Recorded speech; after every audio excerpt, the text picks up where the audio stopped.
असम में सरकारी medical sector में फीस बढ़ोतरी को लेकर हड़कंप मच गया है।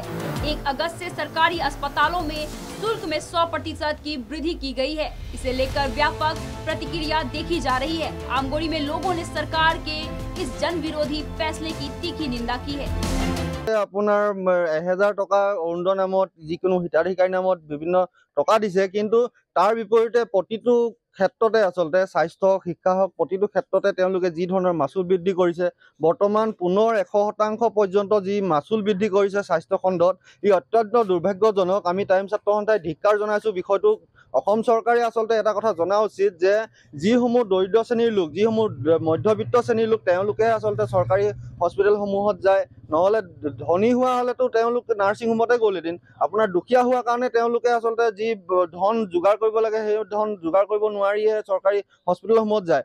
আৰু তেওঁলোকৰ এজন আচলতে আমাৰ ভাৰতৰে প্ৰাক্তন প্ৰধানমন্ত্ৰী অটল বিহাৰী বাজপেয়ী ডাঙৰীয়াই এটা কথা কৈছিলে যে স্বাস্থ্য আৰু শিক্ষা বিষয়টো আচলতে চৰকাৰখনে বিনামূলীয়া কৰিব লাগে। কিন্তু দেখা গৈছে যে বিভিন্ন হিতাধিকাৰী সৃষ্টি কৰি কিন্তু এই স্বাস্থ্য আৰু শিক্ষা যি ন্যূনতম যি প্ৰয়োজনীয় বিষয়টোখিনিতে আচলতে মাচুল বৃদ্ধি কৰিছে। আমি বিষয়টো অত্যন্ত দুৰ্ভাগ্যজনক।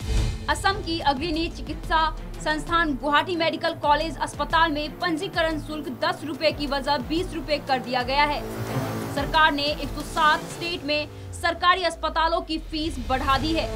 थायराइड टेस्ट की फीस 600 रुपए से 800 रुपए तक कर दिया गया है। डी विटामिन टेस्ट की फीस 1200 रुपए से बढ़ाकर 1500 रुपया कर दिया गया है। केबिन चार्ज का भुगतान 1000 रुपए से 1200 रुपए तक कर दिया गया है। इसे लेकर आर्थिक रूप से कमजोर तबके में व्यापक रोष देखा जा रहा है। 2002 চনত আমাৰ ৰেটটো বাঢ়িছিল।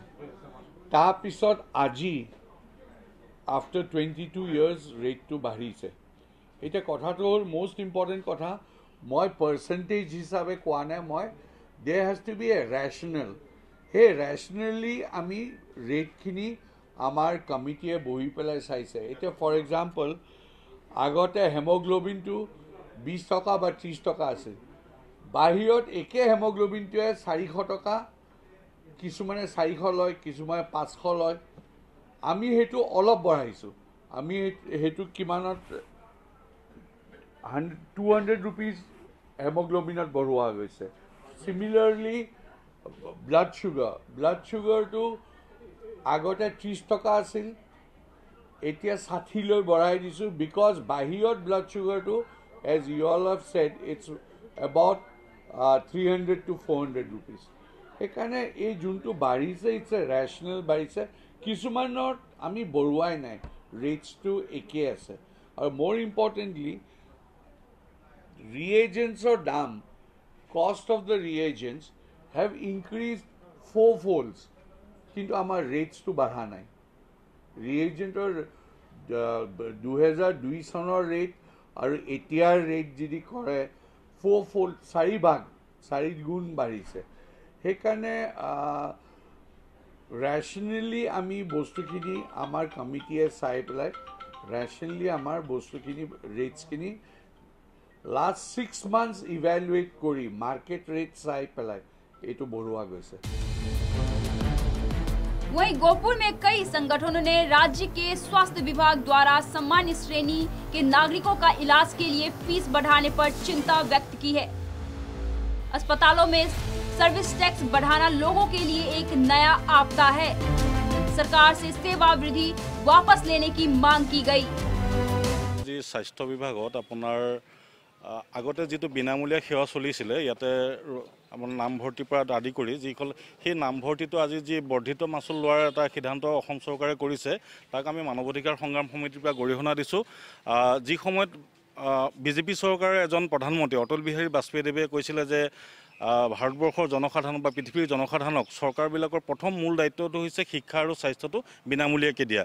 কিন্তু সেই শিক্ষা আৰু স্বাস্থ্য বিনামূলীয়াকৈ দিয়াটো দূৰৈৰ কথা, তাত এতিয়া বৰ্ধিত মাচুল ল'বলৈ অসম চৰকাৰৰ মুখ্যমন্ত্ৰীৰ নেতৃত্বত স্বাস্থ্য বিভাগে যি সিদ্ধান্ত লৈছে এই সিদ্ধান্তক আমি পুনৰবাৰ গৰিহণা দিছোঁ। লগতে এনেকুৱা মৰাক মাৰি খোৱা এই চৰকাৰী চিকিৎসালয়লৈ চিকিৎসা ল'বলৈ কোন আহে? অতি দৰিদ্ৰৰ পৰা দৰিদ্ৰ ব্যক্তিসকল আছে, যাৰ ধন টকা পইচা থাকে, তেওঁলোকতো প্ৰাইভেট নাৰ্ছিং হোমলৈ চিকিৎসা কৰাবলৈ যায়, তাত আমাৰ বেয়া পাবলগীয়া নাই। কিন্তু চৰকাৰী চিকিৎসালয়সমূহত আমাৰ দৰিদ্ৰ জনসাধাৰণৰ নামত তেওঁলোকে আগতে যিটো ফিজ লৈছিলে সেই ফিজটোৰ পৰা অতিৰিক্ত আৰু যি ফিজ ল'বলৈ ব্যৱস্থা কৰিব লৈছে এইটো কোনো কাৰণতে গ্ৰহণযোগ্য নহয় আৰু চৰকাৰে এই বৰ্ধিত মাচুলটো প্ৰত্যাহাৰ কৰিবলৈ আমি দাবী জনাইছোঁ।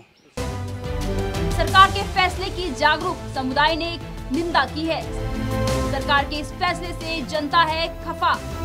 बोगाईगांव में भी लोग खासी नाराजगी देखी जा रही है।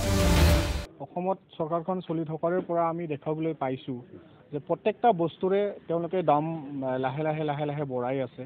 আৰু যোৱা আমি আজি পেপাৰখনত দেখা পালোঁ যে স্বাস্থ্য বিভাগত যিবিলাক মানে বিভিন্ন ধৰণৰ চেকআপ চৰকাৰী হস্পিটালৰ তেওঁলোকৰ মাচুলটো বঢ়াই দিলে। তো এইটো হ'ব কি এটা গৰীব যিবিলাক জনসাধাৰণ আছে, যিবিলাক আমাৰ মানে একদম অচল অৱস্থা, তেওঁলোকে মানে দিন হাজিৰা কৰি খোৱা মানুহবিলাকে আজি আমাৰ চৰকাৰী হস্পিটালবিলাকত যাই মানে স্বাস্থ্যৰ চিকিৎসা কৰি পেলাই অলপ ভাল এটা মানে পজিটিভলি পায়।